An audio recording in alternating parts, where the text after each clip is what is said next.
अगर मैं यहाँ पर ऐसे खड़ी हुई हूँ और अपनी आर्म को ऐसे मूव कर रही हूँ, तो ये है movement, right? I am just moving it. मैं इधर उधर मूव कर रही हूँ, ये कहीं जा नहीं रही है, मेरे पास ही है। जब भी आपका मैसेज आता है ब्रेन से, तो वो मसल को कॉन्ट्रैक्ट करवाता है, मसल खींचती है और साथ में स्केलेटल सिस्टम भी मूव होता है और इससे आपकी आर्म मूव होती है ना ऐसे। ये लोकोमोशन और मूवमेंट का रिश्ता ऐसा है कि आप इनको कभी अलग नहीं कर सकते, बिल्कुल हस्बैंड वाइफ जैसे। जितना लड़ने झगड़ने पर ये हमेशा साथ ही रहेंगे। अमीबा देखा है ना, देखा है अमीबा कैसे मूव करता है, ऐसे अपने सूडोपोडिया बना के, राइट? ऐसे ऐसे करके मूव करता है। Hello and welcome back to Raftaar with your Diksha Sharma ma'am. तो बेटा आज हम पढ़ेंगे एक बड़ा इंटरेस्टिंग सा चैप्टर। आज एक और चैप्टर हम शुरू करने जा रहे हैं जिसका नाम है लोकोमोशन एंड मूवमेंट। तो ये चैप्टर क्या बताता है? ये चैप्टर आपको बताता है कि आप कैसे मूव करते हो, कैसे इधर उधर जाते हो। अगर नीट पॉइंट ऑफ व्यू से देखें तो इसमें से 2 क्वेश्चन बनते हैं। अगर आप सीबीएसई पॉइंट ऑफ व्यू से देखो तो भी इसमें बड़े मजेदार क्वेश्चन आते हैं, जैसे मसल कॉन्ट्रैक्शन का क्वेश्चन आता है इसमें से। तो इस चैप्टर में हम 2 चीजें पढ़ेंगे। एक, आपकी मसल्स कितनी प्रकार की होती हैं, जो हमने मसल टिश्यू में भी किया था, और दूसरा मसल कॉन्ट्रैक्ट कैसे करते हैं। और सेकंड पार्ट है जो इस चैप्टर का, वो है आपके स्केलेटल सिस्टम, कितनी हड्डियां हैं, कहाँ पर हैं, कैसे हैं, जॉइंट्स क्या हैं, इन सब चीजों के बारे में पढ़ेंगे। तो आज बेटा हम कवर करेंगे, today we are going to cover the types of movement, the muscle tissue, the structure of contractile proteins. तो सबसे पहले तुम्हें ये जानना बहुत ज़रूरी है कि ये जो चैप्टर है इसका नाम जो है लोकोमोशन मूवमेंट, उसका क्या मतलब है। तो लोकोमोशन क्या होता है, मूवमेंट क्या होता है? बेटा देखो, अगर मैं यहाँ पर ऐसे खड़ी हुई हूँ और अपनी आर्म को ऐसे मूव कर रही हूँ, तो ये है movement, right? I am just moving it. मैं इधर उधर मूव कर रही हूँ, ये कहीं जा नहीं रही है, मेरे पास ही है। पर अगर मैं अपनी लेग को यहाँ पर खड़ी होकर मूव कर रही हूँ, तो ये भी क्या है, मूवमेंट है, राइट? पर इसी लेग को अगर मैं यूज करके इधर जा रही हूँ, राइट, और मेरा पोजीशन चेंज हुआ, मेरी बॉडी एक जगह से दूसरी जगह चली गई, तो ये लोकोमोशन होता है। लोकोमोशन और मूवमेंट में आपके सिर्फ मसल काम नहीं करते, रादर आपके बॉडी के 3 सिस्टम यहाँ काम कर रहे हैं। एक, आपका न्यूरल सिस्टम, क्योंकि जब आपके नर्वस सिस्टम से सिग्नल आएगा मसल को, वो तभी कॉन्ट्रैक्ट करेगी। दूसरा आपका मस्कुलर सिस्टम, और तीसरा आपका स्केलेटल सिस्टम। बेटा जब भी आपका मैसेज आता है ब्रेन से, तो वो मसल को कॉन्ट्रैक्ट करवाता है, मसल खींचती है और साथ में स्केलेटल सिस्टम भी मूव होता है, और इससे आपकी आर्म मूव होती है ना ऐसे। चलो, तो बेटा ये था आपका लोकोमोशन और मूवमेंट। तो हमने लोकोमोशन के बारे में क्या जाना? हमने जाना कि इसमें पूरी बॉडी एक जगह से दूसरी जगह जाती है। So it is the displacement, it is the displacement of the entire body, of the entire body from one position to another। तो एक जगह से दूसरी जगह जब आप जाते हैं तो वो लोकोमोशन होता है। और मूवमेंट क्या होता है बेटा? It is the displacement of, it is the displacement of just the body part, just the body part, right? और इन सब चीजों में, इन दोनों में आपका कौन सा सिस्टम काम करता है, ये कैसे मूव करते हैं? Locomotion and movement occurs, locomotion and movement occurs due to the signals sent by nervous system, which leads to, which leads to, which leads to muscle contraction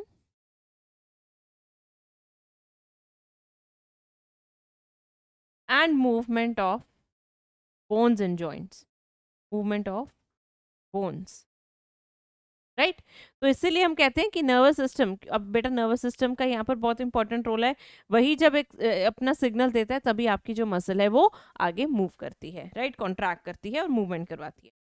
तो बेटा अब हमने कहा कि जब आप एक बॉडी पार्ट को मूव करो वो मूवमेंट है, पर जब आप एक जगह से दूसरी जगह ऐसे जा रहे हो तो वो लोकोमोशन है। पर क्या लोकोमोशन के टाइम पे मूवमेंट नहीं हो रही? जब मैं इधर से उधर जा रही हूँ तो मेरी मूवमेंट भी हो रही है और लोकोमोशन भी हो रही है। तो इसीलिए बेटा हम एक टर्म यूज करते हैं, ऑल लोकोमोशन आर मूवमेंट, क्योंकि जब भी आप लोकोमोशन शो करोगे तो आपका उस टाइम पर मूवमेंट भी होगा. All locomotion are movements, but all movements are not locomotion. Right? अब बेटा ये लोकोमोशन और मूवमेंट का रिश्ता ऐसा है कि आप इनको कभी अलग नहीं कर सकते, बिल्कुल हस्बैंड वाइफ जैसा, जितना लड़ने झगड़ने पर ये हमेशा साथ ही रहेंगे. वैसे जैसे अगर हम एग्जाम्पल लें पैरामीशियम की, तो पैरामीशियम में लोकोमोशन भी हो रही है, मूवमेंट भी हो रहा है. कैसे हो रहा है देखते हैं. अगर मैं बोलूं ये जो एनिमल है, ये ऑर्गेनिज्म जो है, ये पैरामीशियम है. ठीक है. पैरामीशियम में अगर आप इसका स्ट्रक्चर देख पा रहे हैं तो ये छोटे छोटे हेयर लाइक स्ट्रक्चर हैं, इन्हें हम सिलिया कहते हैं. अगर ये आपको क्लियरली नहीं विजिबल है तो मैं आपके लिए यहाँ पर ड्रॉ भी कर सकती हूँ. अगर क्लियरली विजिबल नहीं है तो पैरामीशियम में बेटा ये ऐसे हेयर लाइक स्ट्रक्चर होते हैं, सिलिया. इन सिलिया की वजह से ही, इनके मूवमेंट की वजह से ही जो पैरामीशियम होता है एक जगह से दूसरी जगह जा सकता है, जिसे लोकोमोशन कहते हैं. तो हम कहते हैं the cilia helps in locomotion in paramecium. Also ये सिलिया बेटा इसके स्ट्रक्चर में भी प्रेजेंट है. स्ट्रक्चर का नाम क्या है? स्ट्रक्चर का नाम है साइटोफैरिंक्स. क्या नाम है? साइटोफैरिंक्स. तो यहाँ पर ये छोटे छोटे सिलिया प्रेजेंट है. अगर आप देख पा रहे हैं ये छोटे छोटे सिलिया प्रेजेंट है. इस पूरे स्ट्रक्चर का नाम क्या है? साइटोफैरिंक्स. जैसे बेटा हम में भी एक फैरिंक्स होती है और फैरिंक्स में से फूड पास होता है ना. फैरिंक्स में से क्या पास होता है? फूड पास होता है. वैसे ही इसके भी फैरिंक्स में से फूड पास होगा और जो यहाँ पर सिलिया प्रेजेंट है उस फूड को पास करने में हेल्प करेगी. तो मतलब यहाँ पर सिलिया मूवमेंट करवा रही है, लोकोमोशन नहीं करवा रही. और मूवमेंट किसका? फूड का. तो यहाँ पर हम लिख सकते हैं एक तो सिलिया इसका लोकोमोशन भी करवा रही है, दूसरा cilia in cytopharynx, cilia in cytopharynx helps in movement of food, right? movement of food. तो यहाँ पर कोई मसल इन्वॉल्व है? नहीं है. तो ये जो मूवमेंट है बेटा ये हुई एक तरह की नॉन मस्कुलर मूवमेंट. यहाँ पर कोई भी मसल इन्वॉल्व नहीं है. हम में क्या इन्वॉल्व होती है? मसल्स इन्वॉल्व होती हैं. आगे ये जो ऑर्गेनिज्म दिख रहा है ये है आपका हाइड्रा. कौन है ये बच्चे? ये है हाइड्रा. जो हाइड्रा होता है इसके ऊपर आपको ये पतली पतली आर्म्स दिखेंगी, इन्हें हम कहते हैं टेंटिकल्स. क्या कहते हैं बेटा? टेंटिकल्स. ये टेंटिकल्स इसको लोकोमोशन में भी हेल्प करती हैं एंड मूवमेंट में भी. कैसे? एग्जाम्पल देती हूँ बेटा मैं आपको. अगर मैं बोलूँ इसकी जो ये टेंटिकल्स है इसको घूमने में भी हेल्प करेगी और इसको फूड पकड़ने में भी हेल्प करेगी. तो फूड पकड़ना क्या है? मूवमेंट है. अब जैसे आप कई बार क्या कर रहे होते हो, आप जाके सोफे पे बैठ जाते हो, सामने लगा होता है टीवी. ठीक है. अब टीवी का रिमोट दूर पड़ा है पर आपका उठने का मन नहीं है, तो आप क्या करते हो? आप अपनी टांग को आगे करके ऐसे रिमोट पकड़ लेते हो. तो ये क्या किया? क्या आप एक जगह से दूसरी जगह गए? आप नहीं गए. आपने क्या किया? अपने लिम्ब को यूज करके, अपनी टांग को यूज करके ऐसे आपका जो रिमोट था वो पकड़ लिया. तो ऐसे ही टेंटिकल्स क्या करते हैं? एक ही जगह पर हाइड्रा प्रेजेंट है, टेंटिकल्स ऐसे फूड को कैप्चर कर लेते हैं. ये थी मूवमेंट. अब इन्हीं टांगों को यूज करके, अब जब मम्मी आवाज मारती है बहुत हो गया टीवी देख लिया चलो पढ़ाई करो, तो आप क्या करते हो? इन्हीं टांगों को यूज करके आप खड़े होके भाग जाते हो. तो ये क्या हुआ बेटा? ये लोकोमोशन हुआ. राइट. सो हाइड्रा में जो टेंटिकल्स हैं, tentacles shows movement by capturing of food, right. और दूसरा जो टेंटिकल्स हैं they also helps in locomotion, जब उसको एक जगह से दूसरी जगह जाना होता है. फाइन बेटा. तो यहाँ पर अगेन मसल्स इन्वॉल्व नहीं है, यहाँ पर टेंटिकल्स हेल्प कर रहे हैं लोकोमोशन मूवमेंट के लिए और पैरामीशियम में सिलिया कर रहे हैं. तो यहाँ से आपको क्या पता चलता है कि जो लोकोमोशन मूवमेंट है वो हमेशा एक दूसरे से जुड़ी हुई है. तभी हम कहते हैं ऑल लोकोमोशंस आर मूवमेंट, क्योंकि जब लोकोमोशन हो रहा है तो मूवमेंट भी हो रहा है. और दूसरा सिर्फ मस्कुलर ही मूवमेंट लोकोमोशन नहीं होता, movements can also be non muscular. तो चलिए अब हम बात करेंगे बेटा, अब हम बात करेंगे हमारी ह्यूमन बीइंग में भी मूवमेंट क्या हमेशा मस्कुलर ही होती है? क्या हम में नॉन मस्कुलर मूवमेंट्स नहीं होती? होती है। सो अगर मैं ह्यूमन बीइंग की बात कर रही हूँ, दैट मीन्स हमारी बात कर रही हूँ, तो ह्यूमन बीइंग में जो मूवमेंट्स हैं वो दो तरह की होती है। कितने तरह की होती है बच्चा? वो दो तरह की होती है। एक होती है मस्कुलर और एक होती है non muscular. So we have two types of movements. One is muscular movement जिसमें मसल्स इन्वॉल्व होंगी, और दूसरी नॉन मस्कुलर मूवमेंट जिनमें मसल्स इन्वॉल्व नहीं होंगी। राइट? सो बेटा हम में जो मस्कुलर मूवमेंट्स होती हैं उसमें से 80% मूवमेंट स्केलेटल मसल करवाती है। 80% बाय स्केलेटल मसल। क्योंकि आपने देखा होगा हम चलते फिरते हैं, यही सबसे ज्यादा मूवमेंट होती है। राइट? अगर मैं बात करूँ स्मूथ मसल की, वो कहाँ पे है? वो तो आपके गट में है। तो खाना तो आप 3 टाइम ही खा रहे हो, तो उसका मूवमेंट इतना ज्यादा नहीं होता। पर स्केलेटल मसल जो होती है वो आपको इधर से उधर जाने में भी हेल्प करती है। तो इसीलिए आपकी बॉडी में मसल भी ज्यादा स्केलेटल ही होती है, और 80% मूवमेंट्स जो आपके टोटल होते हैं वो भी स्केलेटल मसल ही करवाती है। ठीक है? तो जो आपके मस्कुलर मूवमेंट्स है बेटा, उसमें हम ये नहीं कह सकते सिर्फ स्केलेटल मसल इन्वॉल्व है। उसमें स्केलेटल, स्मूथ एंड कार्डियक तीनों मसल्स इन्वॉल्व हैं। ठीक है? ये तीनों मसल्स क्या करवाती हैं बेटा? ये तीनों मसल्स ही मूवमेंट कराती हैं। बट मैक्सिमम कौन करवाती है? मैक्सिमम मूवमेंट होती है स्केलेटल मसल से। और ये मसल्स तभी काम करती हैं जब इनके ऊपर क्या आता है? न्यूरॉन का सिग्नल आता है, नर्वस सिस्टम का इनर्वेशन होता है इनके ऊपर, वो सिग्नल देगा तभी ये काम करेंगी। अब अगर मैं नॉन मस्कुलर की बात करूं, कहाँ कहाँ है हमारे पास नॉन मस्कुलर? बेटा हम में 3 तरह की नॉन मस्कुलर मूवमेंट होती है। सबसे पहली जो नॉन मस्कुलर मूवमेंट है वो है अमीबॉइड और साइटो और सूडोपोडियल और सूडोपोडियल। दूसरी बेटा हमारे पास है सिलेरी, और तीसरी मूवमेंट हमारे पास होती है फ्लैजेलर। ठीक है? ये 3 मूवमेंट है। देखिए पहली मूवमेंट हुई अमीबॉइड। अमीबा देखा है ना? देखा है अमीबा कैसे मूव करता है? ऐसे अपने सूडोपोडिया बना के। राइट? ऐसे ऐसे करके मूव करता है। तो वही मूवमेंट हमारे WBC दैट इज ल्यूकोसाइट भी शो करते हैं। WBC और ल्यूकोसाइट। और दूसरे हमारे मैक्रोफेजेस, मैक्रोफेजेस भी यही मूवमेंट शो करते हैं। इस मूवमेंट में अगर मान लो ये अमीबा है, तो ये अमीबा ऐसे सूडोपोडिया बना देता है। इसे हम कहते हैं फॉल्स फीट। सूडो मतलब फॉल्स। राइट? तो ये इसकी एक सूडोपोडिया है। जिस डायरेक्शन में उसको जाना होता है वहां पर अपनी ये छोटी सी फीट बना के आगे आगे होने लगता है। और इसमें इसको जो हेल्प करते हैं वो होते हैं साइटोस्केलेटल स्ट्रक्चर्स जैसे एक्टिन। राइट? तो उसको साइटोस्केलेटल स्ट्रक्चर्स हेल्प करते हैं जैसे कि बेटा एक्टिन। और यहाँ पर ऐसे सूडोपोडिया बनती है। सूडो का मतलब होता है फॉल्स, तो ये झूठी पोडिया है, फॉल्स फीट है, फॉल्स फीट। ओके? दूसरी सिलरी, मतलब इसमें सिलिया इन्वॉल्व होगा। तो सिलरी हमें कहाँ होती है बेटा? एक होती है ट्रैकिया में और दूसरा होता है फेलोपियन ट्यूब में।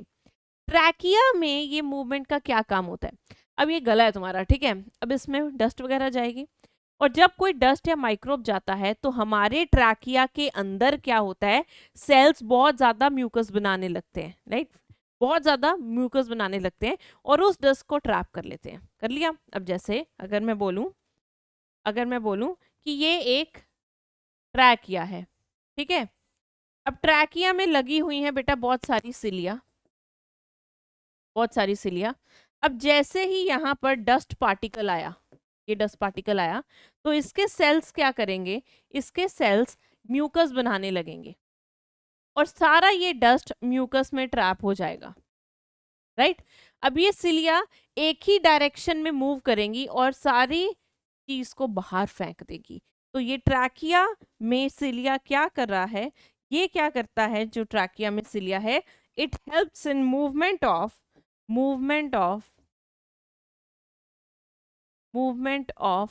dust particles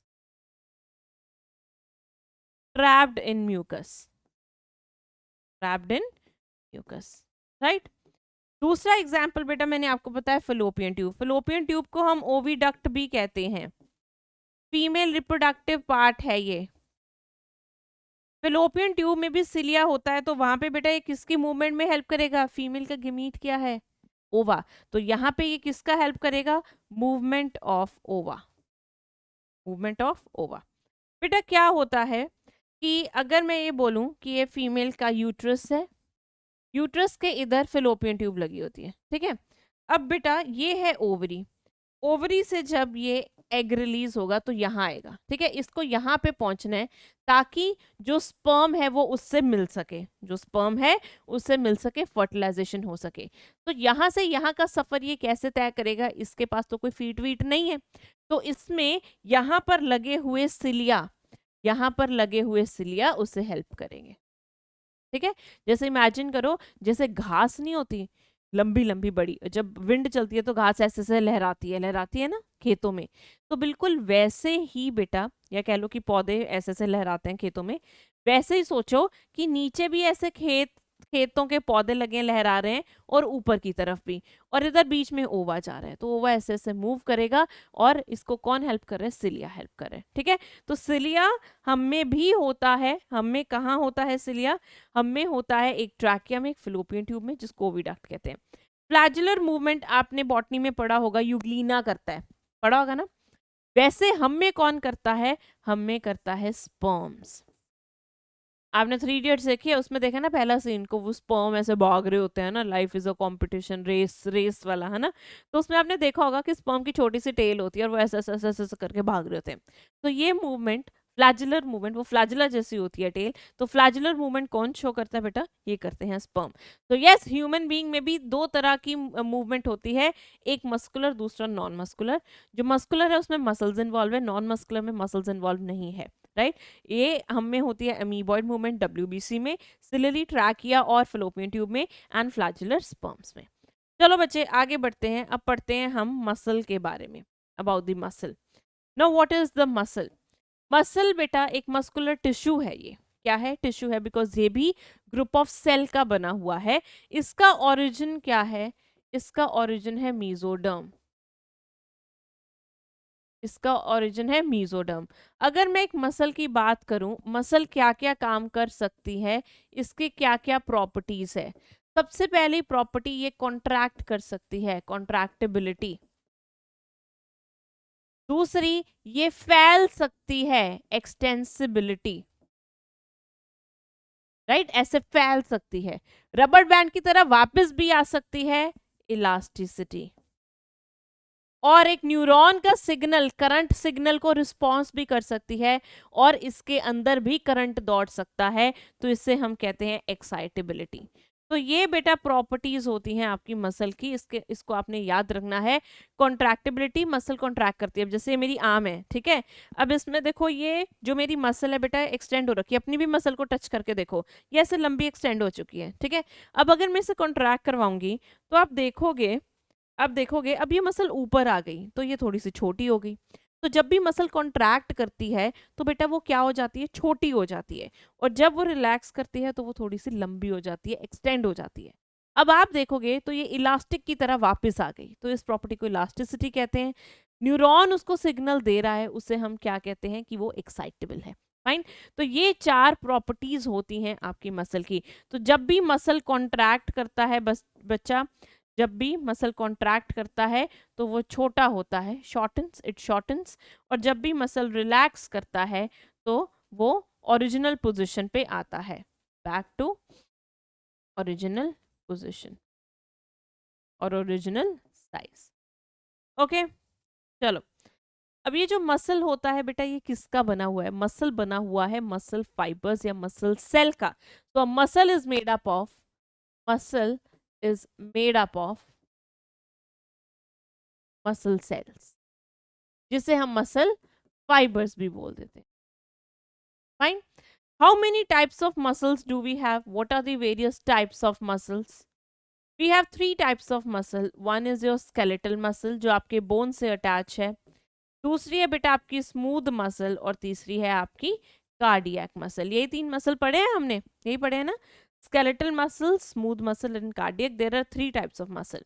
अब हम शुरुआत करेंगे बच्चे, अब हम शुरुआत करेंगे स्केलेटल मसल से। Skeletal muscle, what is a skeletal muscle, क्या होता है ये?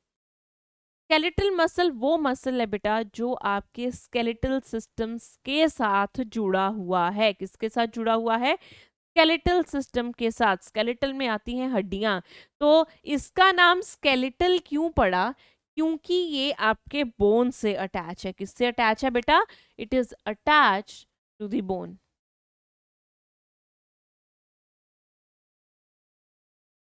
It is attached to the bone. हम इसको स्केलेटल क्यों कहते हैं? Because it is attached to the bones. इसका और भी नाम है। अब आप बोलोगे मैम नाम, एक और नाम? अरे बड़ा आसान है। इसे हम स्ट्राइएटेड भी बोलते हैं या स्ट्राइप्ड भी बोलते हैं, या तुमने बचपन में एक पढ़ा होगा वर्ड वोलेंट्री भी बोलते हैं ना। क्यों बोलते हैं बेटा इसे स्ट्राइएटेड? क्योंकि जब इस मसल को हम देखते हैं उसमें हमें स्ट्राइएशंस या स्ट्राइप्स मतलब लंबी लंबी लाइनें दिखती हैं, जो होती हैं ऑल्टरनेटिव लाइट और डार्क बैंड्स की। तो alternative light and dark bands present.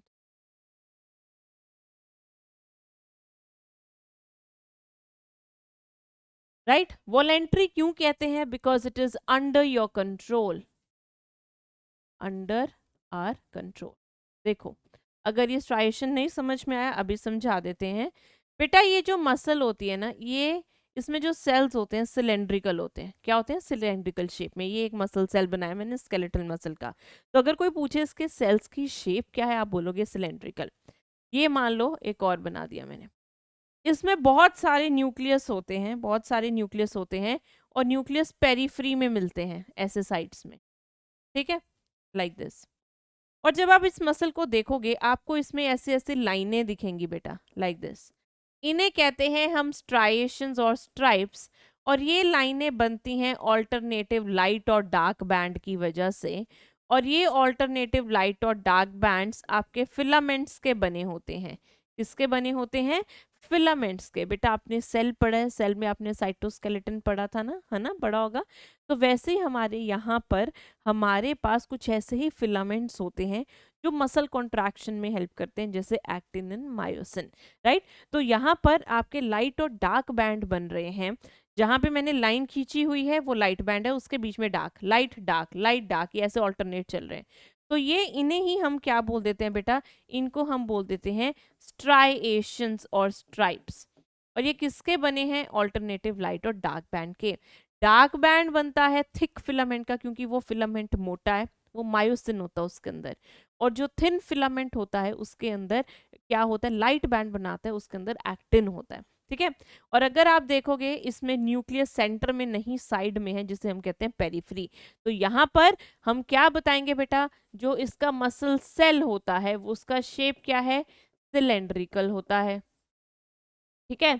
दूसरा, ये बेटा मल्टी न्यूक्लिएटेड होती है, एक नहीं पर अनेक न्यूक्लियस। और न्यूक्लियस कहाँ होते हैं? पेरिफेरी में होते हैं। न्यूक्लियस एट पेरिफेरी, साइडों में होते हैं। और इसमें ऑल्टरनेटिव लाइट और डार्क बैंड है।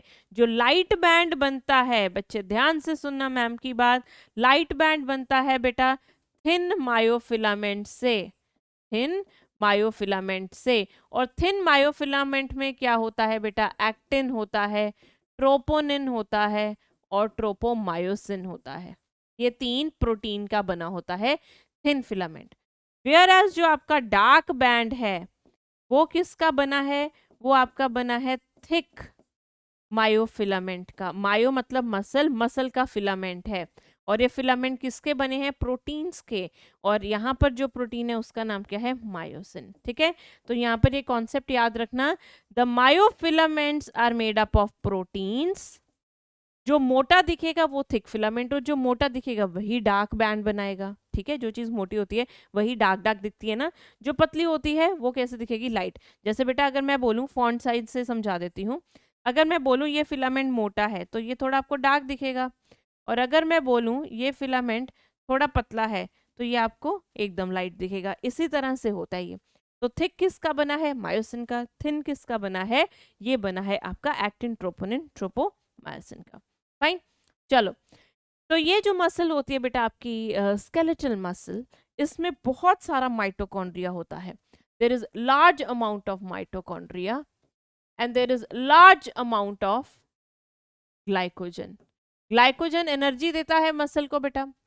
पर जब एनारोबिक कंडीशन आती है, जब ऑक्सीजन नहीं होता और आप एक्सरसाइज करते जा रहे हो करते जा रहे हो करते जा रहे हो, या वैष्णो देवी जाते हैं ना पैदल, तो घर जब वापस आ जाते हैं तब क्या होता है, उठा नहीं जाता। क्यों, मसल में क्रैम्प पड़ जाते हैं। क्रैम्प पड़ जाते हैं ना, पंजाबी में हम लोग तो खलियां बोलते हैं इसे, तो पता नहीं हिंदी में क्या बोलते हैं इसको, आई रियली डोंट नो। तो वो जो मसल होती है ना बेटा, जो जिसके वो क्रैम्प पड़ जाते हैं, तो वो क्यों पड़ते हैं, वो पड़ते हैं क्योंकि आप इतनी एक्सरसाइज कर रहे हो, ऑक्सीजन मसल के लिए कम पड़ गई, राइट। आप इतना चल रहे हो कि मसल को ऑक्सीजन मिली नहीं, तो उस टाइम पर जब उसको ऑक्सीजन नहीं मिली तो वो रेस्पायर तो करेगा ना, तो उसका ग्लूकोज जो टूटेगा वो एनारोबिकली टूट कर अब क्या बनाएगा, लैक्टिक एसिड बनाएगा, जो मसल में बैठ जाता है, डिपॉजिट हो जाता है, और मसल प्रॉपरली कॉन्ट्रैक्ट नहीं कर पाती और वो बहुत ज्यादा पेन करता है, राइट। सो इट गेट्स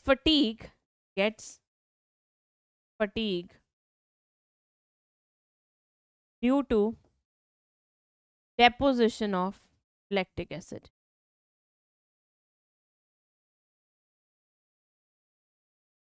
ठीक है, इसकी जो प्लाज्मा मेम्ब्रेन होती है इसके सेल की, इससे हम क्या कहते हैं बेटा, सार्कोलेमा। क्या कहते हैं, सार्कोलेमा। सार्कोलेमा क्या है, प्लाज्मा मेम्ब्रेन। प्लाज्मा मेम्ब्रेन आपने सुना होगा ना, प्लाज्मा मेम्ब्रेन को प्लाज्मा लेमा भी कहते हैं, है ना। तो वैसे ही वर्ड है सार्कोलेमा, तो जहाँ वर्ड सार्को आ जाए वो मसल के लिए यूज करते हैं। और इसका जो साइटोप्लाज्म है अंदर बेटा इसके मसल सेल का, उसे हम कहते हैं सार्कोप्लाज्म। क्या कहते हैं, सार्कोप्लाज्म। तो sarcoplasm is the cytoplasm of skeletal muscle and sarcolemma is a plasma membrane of your skeletal muscle। Fine, तो ये थी बेटा कहानी आपके skeletal muscle की। और ये skeletal muscle मिलता कहाँ है, आप सबको बहुत अच्छे से पता है।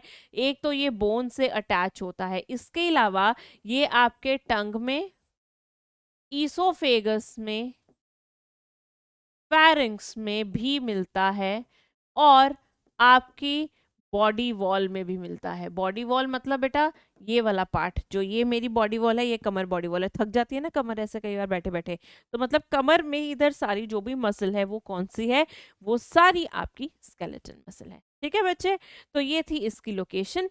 आगे हम अगली मसल के बारे में बात करेंगे जिसका नाम है स्मूथ मसल। अब इसे हम स्मूथ मसल क्यों कहते हैं, इसके चलो नाम जानते हैं। सबसे पहले क्या क्या नाम है, इसको हम अनस्ट्राइप्ड या नॉन स्ट्राइटेड भी बोलते हैं, या फिर इनवॉलेंट्री मसल भी बोलते हैं जो आप बचपन में सीखते हो, या फिर एक और नाम है विजरल मसल। ठीक है, अब बेटा इस मसल में अगर मैं आपको बोलूं कि इसमें ऑल्टरनेटिव लाइट और डार्क बैंड्स नहीं होते जैसे स्केलेटल में थे, तो इसका टेक्सचर एकदम स्मूथ लगेगा। ठीक है, सोचो जैसे हम कहते हैं ना कि कोई भी दाग धब्बा नहीं है, तो वो एकदम स्मूथ होती है वो चीज़, राइट। तो वैसे ही इसमें भी अगर ऑल्टरनेटिव लाइट और डार्क बैंड्स नहीं है तो उसको, उसका टेक्सचर स्मूथ लगेगा, तो उसे स्मूथ मसल कहते हैं।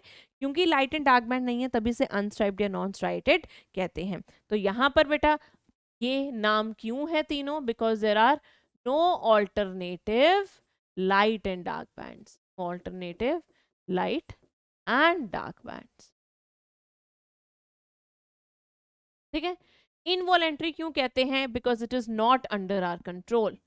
हमारे बस में नहीं है ये मसल, ये आपके ऑटोनॉमिक नर्वस सिस्टम के कंट्रोल में है, राइट। ऑटोनॉमिक ऐसा नर्वस सिस्टम है बेटा, ये आपका पेरिफेरल नर्वस सिस्टम का पार्ट है जो आपके कंट्रोल में नहीं होता, ऑटोमेटिकली चलता है। वेयरएज जो आपका वॉलेंट्री है उसका मतलब है ये आपके सेंट्रल नर्वस सिस्टम में कहीं ना कहीं कंट्रोल में, और ये आप इसे कंट्रोल कर सकते हो, राइट। दूसरा विजरल क्यों कहते हैं, because it is found in visceral organs. Found in visceral organs. Visceral organs क्या होते हैं बेटा, जो आपके विजरा में मिलते हैं या जो अंदर से यूजुअली होलो होते हैं, खाली होते हैं, जैसे स्टमक, जैसे आपका इंटेस्टाइन, जैसे ब्लड वेसल।